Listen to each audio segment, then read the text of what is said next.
Alright, hey everyone, this is Ash. Welcome back to The King's Speech. So channel update, One Piece videos should be out by now, so go check those out if you're wondering where I've been.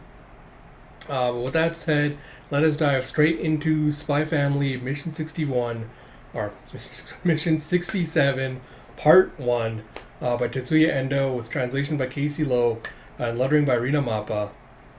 Before I begin, I do want to thank everyone that's been watching my Spy Family videos. They have become increasingly popular over the last little while. I've been kind of amazed at how well they have been doing. So thank you very much. If you like those videos and you like my content, please do like, comment, subscribe to the channel as well. There's a lot of great content on here you can also check out, which I want to say that up front before we get into it. So with that said, let's get into it. Did I do translation? Yeah. Translation by Casey Lowe, lettering by Rina Mappa, again, in case I forgot. But you see Anya with her hand on system, like, and Damien's like, huh? It's like, make with the cake already, you promised.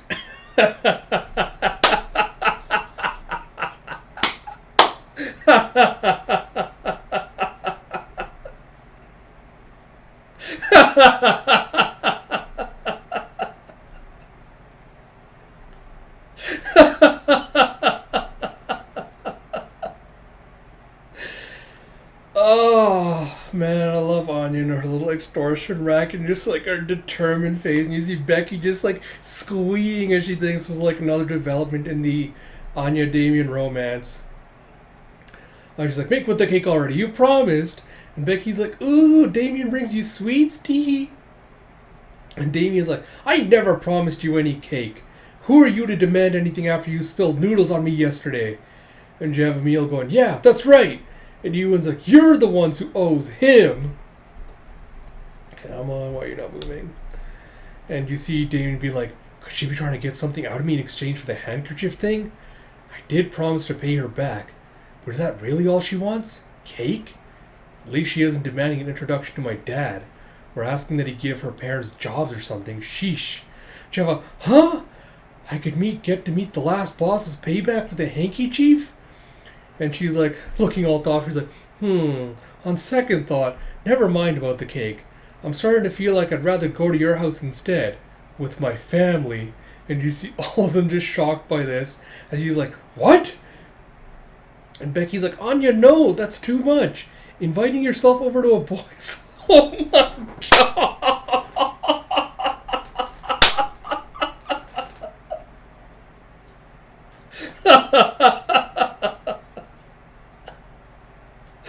Becky, who is teaching you these words, child?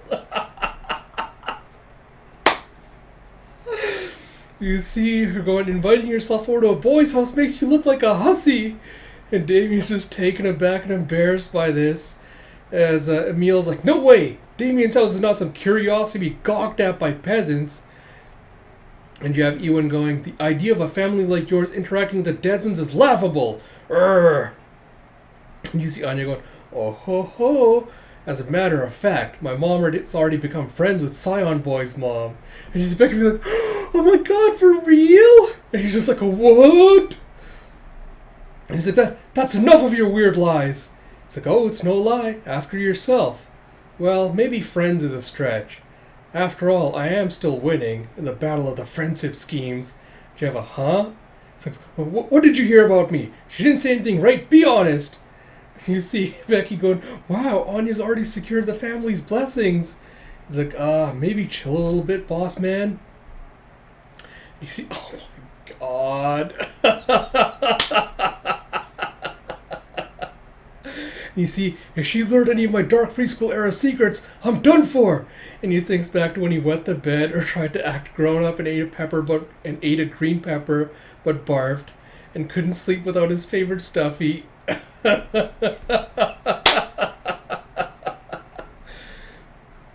Joe ended up being like, ooh, getting some good Scion Boy gossip here. I got all those little secrets. And she just gives him a smile and goes, she didn't say much about you. Relax. And his eyes kind of just narrow as he goes, yeah, just as I thought. Huh. It's like, wait, you have to invite me over. I bet your mom would tell you to do it. And you see him going, Your family's no different from the rest. Just more worthless flies buzzing around the Desmond name. And you see Anya getting ticked and going, "We are not! My family's serious about this! It's our mission!" And he's like, "Serious about what exactly?" Becky's like, "Oh, Anya, you've been so passionate lately." He's like, you see, "Just shut up." It's like, "No, you." And you see at the hospital, "Yeah, thank you so much, doctor." It's like, "We'll see you next time." It's like, Dr. Forger, about that conference next week. Jeff Lloyd, my boy, we need to go golfing again soon. And you see some of the secretaries and nurses be like, "Oh, Dr. Forger, you're so..." And he's like... And you see Lloyd's just not liking the attention. He's like, "Ha ha ha, yeah, it's me." It's like, "You sure are popular, Dr. Forger." He's like, "Oh, I'm nothing special." It's like, "Well, your patients sure seem to love you." You have Lloyd thinking, "Efforts to reinforce my cover identity seem to be going well, and my network of contacts is growing rapidly. Jeff, I bet you'll be our go-to guy for all the politicians, celebs, and other VIP patients before long." And Lloyd's like, "No, I have much to learn." And you see Fiona just kind of peeking out from behind one of the walls, just eyeing him. And you have, "Oh, Twilight, you're the very model of perfection today as usual." And you see a little love in her eyes. It's like, "Of course, now I must destroy the lives of all those women fawning over." It's like, "No, stop. I mustn't interfere with his mission."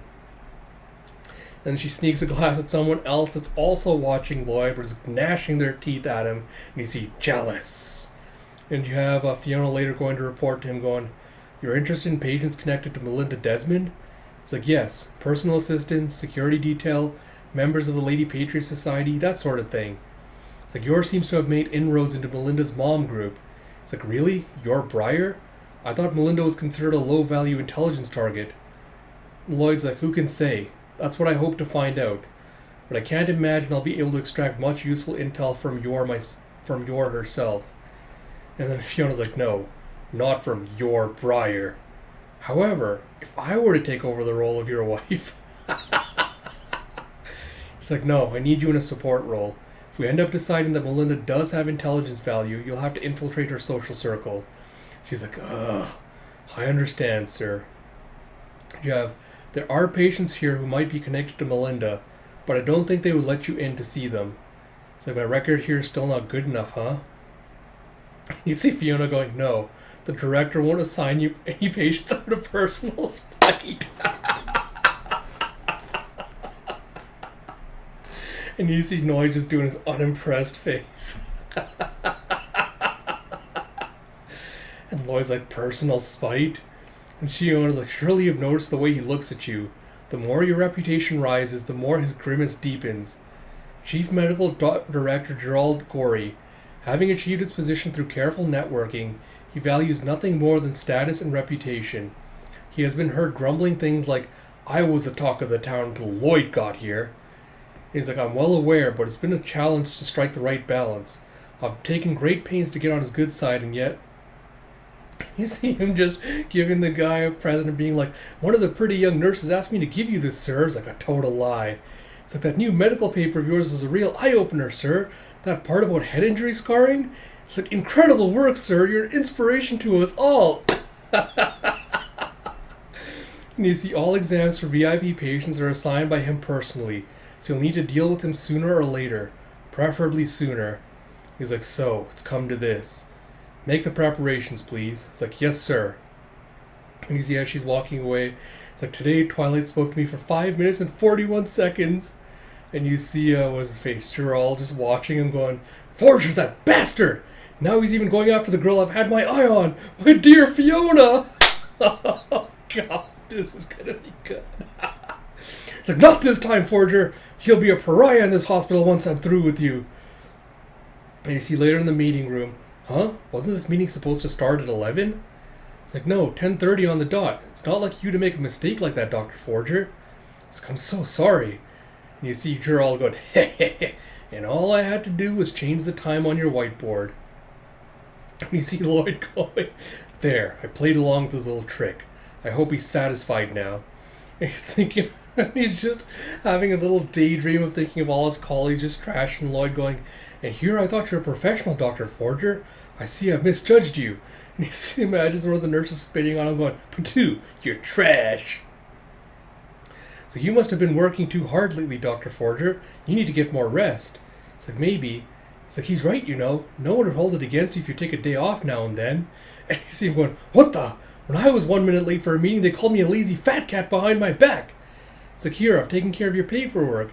That's very kind of you. You see him just go and grab some coffee, being like, you're pretty beat, Forger. Here, I bought you some coffee. It's like, full of powerful laxatives.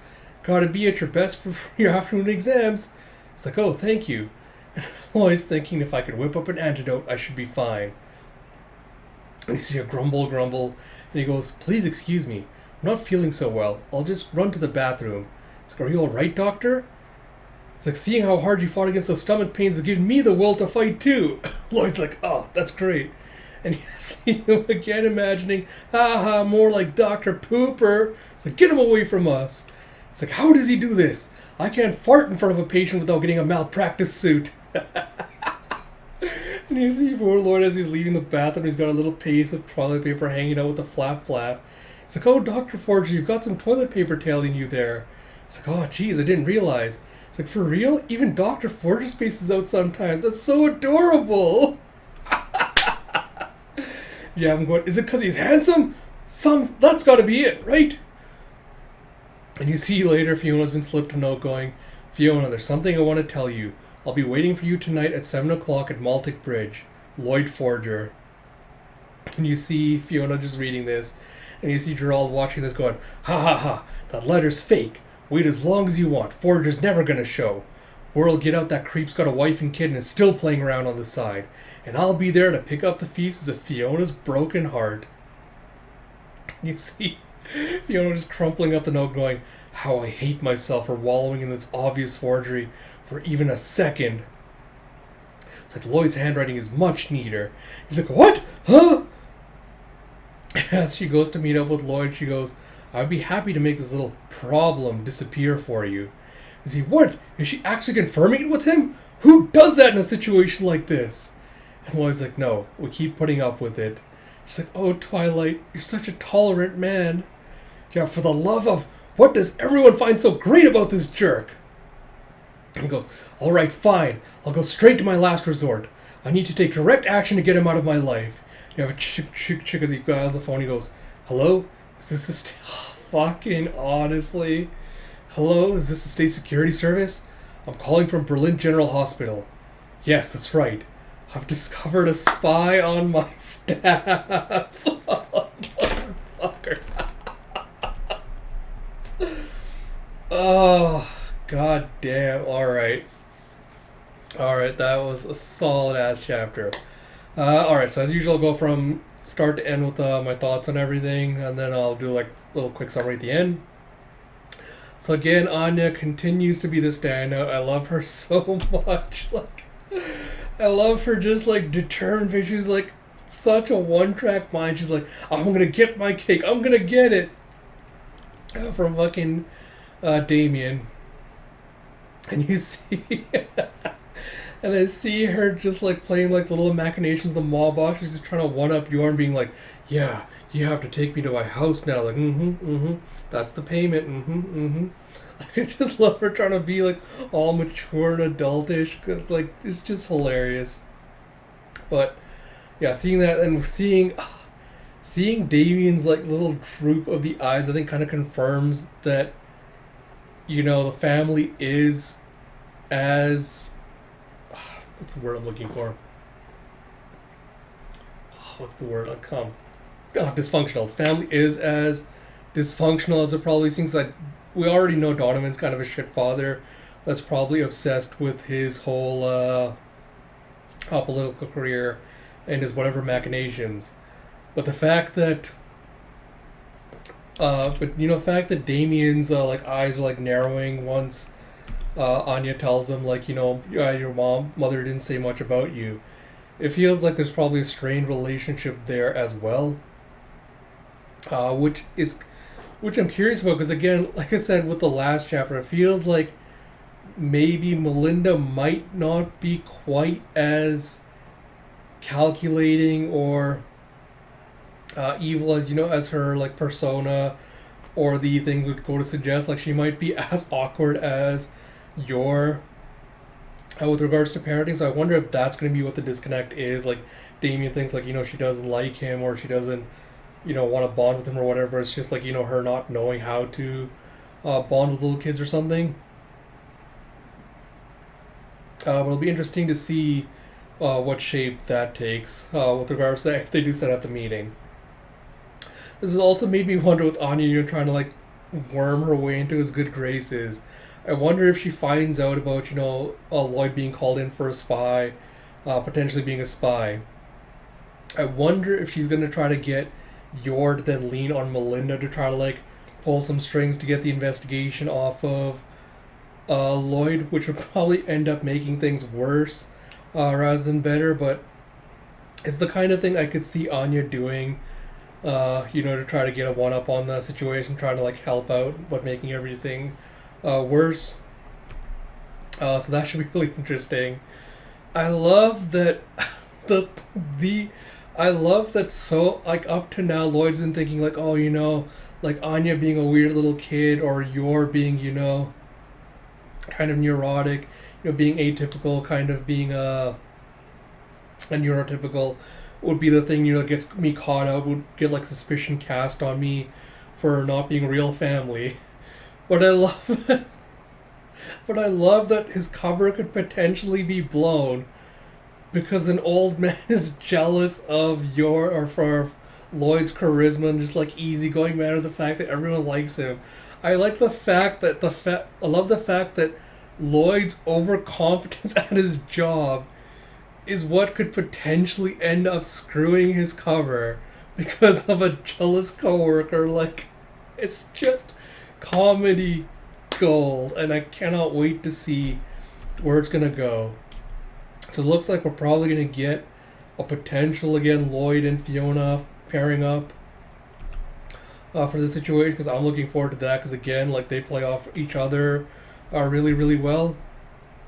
But yeah, so with Gerald Gorey, like the whole, like all of his little tricks and schemes kind of backfiring on him, I wonder if that's kind of the general like vibe we're gonna get with the whole, State Security Service following Lloyd around. Because I wonder if it's just gonna be this guy trying to like out Lloyd as a spy, but because of the fact he's so overcompetent, it's just gonna backfire on him, and the State Security Service is gonna like write him off and be like, no, this guy's super normal.